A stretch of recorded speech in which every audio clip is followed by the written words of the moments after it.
खुलुमबाय दिनै 19 डिसेम्बर 2023 मंगलबार उत्तराखंडनि रौरकेयाव साब्रै सिखावनि हानजाया गेस काटारखौ लानानै एसबीआईनि एटीएमखौ गेस काटारजों हानानै एसबीआईनि एटीएम सिंनिफ्राय गोबां लाख रांखौ खावना लांखुमादों। सिखावफोरनि सिखाव खालामनाय जाथाया सीसीटीवी केमेरायाव रेकर्ड जादोंमोन, नाथाय सिखावफोरनि मोखांखौ नुनो मोननाय जायाखै। अदेबानि सिखावफोरा मास्क गाननाय गोजामोन आरो सिखावफोरा जाथायखौ खालामखांनानै स्कर्पिय' गारिजों खारखुमालांदों। नाथाय सिखावफोरा सोरमोन, बबेनिमोन बेखौ दासिमाव गुमुर मोनथ'नाय जायाखै। दा बे जाथायनि सायाव उत्तराखंड पुलिसा गोथौयै इनभेस्टिगेशन खालामगासिनो दङ आरो दायनिगिरिफोरखौ थाबैनो एरेस्ट खालामनानै आयेननि बायदि साजा होनानै रादाय होनाय जादों। केरलानि क'चियाव आसामनि सासे मुस्लिम सुबुङा केरालायाव सासे 52 बोसोर बैसोनि आइजोखौ जिनाहारि खालामनायनि जाहोनाव केरला पुलिसजों हमजादों। दायनिगिरिया आइजोखौ थगायनानै लामा देखायनो थाखाय लाना थांनानै हाग्रायाव लांनानै नाख्लायनानै हुमखिनानै बे जाथायखौ इनाय खालामदोंमोन। उनाव लकेलनि मानसिफोरा आइजोखौ जोखोम जानाय थासारियाव बोखांनानै हस्पिटालाव लांनायनि उनाव आइजोआ लकेलनि मानसिफोरनो गासैबो जाथायखौ फोरमायो आरो लकेलनि मानसिफोरा पुलिसखौ लेंहरनानै पुलिसनो फोरमायो आरो पुलिसा दायनिगिरिखौ एरेस्ट खालामदों। हमजानाय दायनिगिरि आसामनि मुस्लिमनि मुङा जाबाय फिरदौस आली, 32 बोसोर बैसोनि। महाराष्ट्रनि नागपुराव गंसे फेक्टरियाव गिथाव बाथाव ब्लास्ट जादों। हरखाबै गिथाव बाथाव ब्लास्ट जादों आरो बे ब्लास्ट जानाय जाथायाव 6 सुबुङा अबथिरायै जिउ गोमादों आरो बे जाथायावनो गोबां सुबुङा गोब्राब जोखोम जादों। बे समाव जोखोम जानायफोरखौ फाहामसालियाव फाहामथाय होगासिनो दङ। जोखोम जानायफोरनि गेजेराव 2 सुबुङा थैहां थासारियाव दङ आरो बे जाथाया सलार फेक्टरियाव जादोंमोन। नगाव जिल्लानि सिङाव थानाय रहा ओनसोलाव स्कुटिजों थांबाय थानाय 2 सुबुङा गंसे गारिजों सौदावनानै जाब्रबथाय जानायाव स्कुटि सालायनाय सुबुङा जिउ गोमादों आरो बेजों थाफानाय सासे सुबुङा गोब्राब जोखोम जादों। थैनाय सुबुंनि मुङा जाबाय मोहम्मद इज्जाज, बिहारनि थागिबि, नाथाय बियो रहायाव रुमाव थायोमोन। गुबुन जोखोम जानाय सुबुंनि मुङा जाबाय मोहम्मद आरिफ।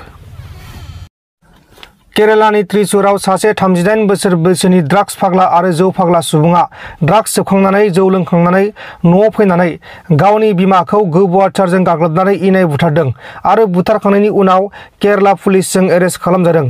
हमजानाय ड्राग्स फाग्ला दायनिगिरिनि मुङा जाबाय अनिल आरो बुथारजानाय बिमानि मुङा जाबाय चंद्रानाथि, 68 बोसोर बैसोनि। जेब्ला पिटिसिआ हारिनि थाखाय सोमावसारदोंमोन बै समावबो अमरसिंह ब्रह्म, दाउर देख्रेबमोन बायदि खेंख्रा-खुंख्रा सानग्रा सानैसो मानसि दंमोन होननानै प्रमद बर'आ फोरमायदों। बिनि खामानिया दिनै नङा, दिनैनिफ्राय 50-60 बोसोर सिगांनिफ्रायनो सोलिगासिनो दङ। बर' थुनलाइ आफाद आरो दुलाराय बर' फरायसा आफाद, बे मोननै आफादानो बर' हारिखौ दिनै बर' हारिनि सिनस्रिखौ गोख्रों खालामनानै लाखिदो होनोब्ला बे मोननै आफादानो। गेजेर गेजेर माखासे जोंहा रिभलुसनारि आफादफोर ओंखारो आरो बिथांमोना जांख्रिथायखौ गोख्रों खालामो आरो बेजों जोंहा आरो माबा मोनसे एचिभमेन्ट फैयो।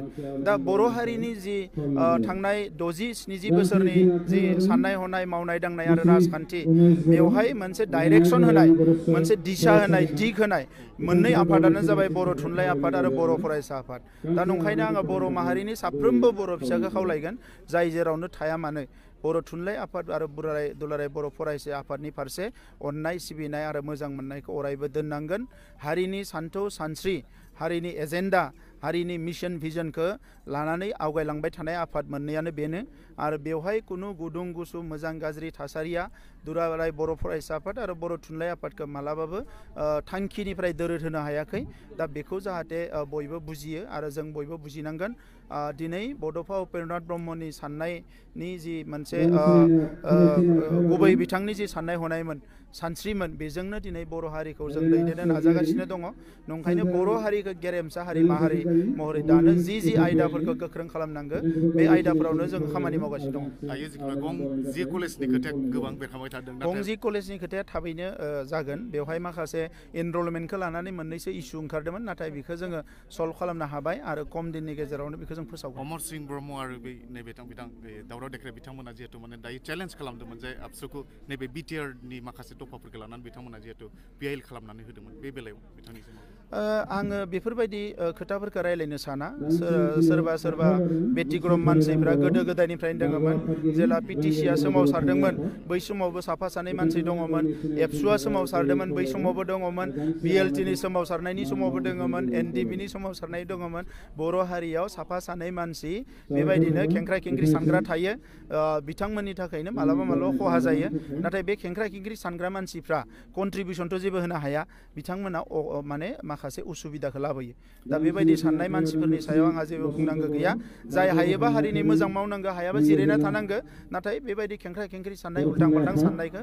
मालाबाबो लाबोनो नाङा गोदान बोसोर सफैबाय क्रिसमास सफैबाय गोदान बोसोरनि साफ्रोमबो बर' फिसानो आंनि गोसो गोरबोनि गाहाम हामलायनाय बावहरबाय गोदान बोसोराव बयबो गाहाम देहा आरो गोसो लानानै थांनानै थानो हाथों आरो जिखिनि जोंहा खृष्टान धोरोमारि दङ बिथांमोननो बरदिननि क्रिसमासनि गाहाम हामलायनाय बावहरबाय नोंथांमोन दिननि खौरांफोरा बेखिनिल'मोन बेखिनिसिम नायनायनि थाखाय नोंथांमोननिसिम रोजा रोजा साबायखर गोजोन्थों एसेनोसै जय बर' हारिनि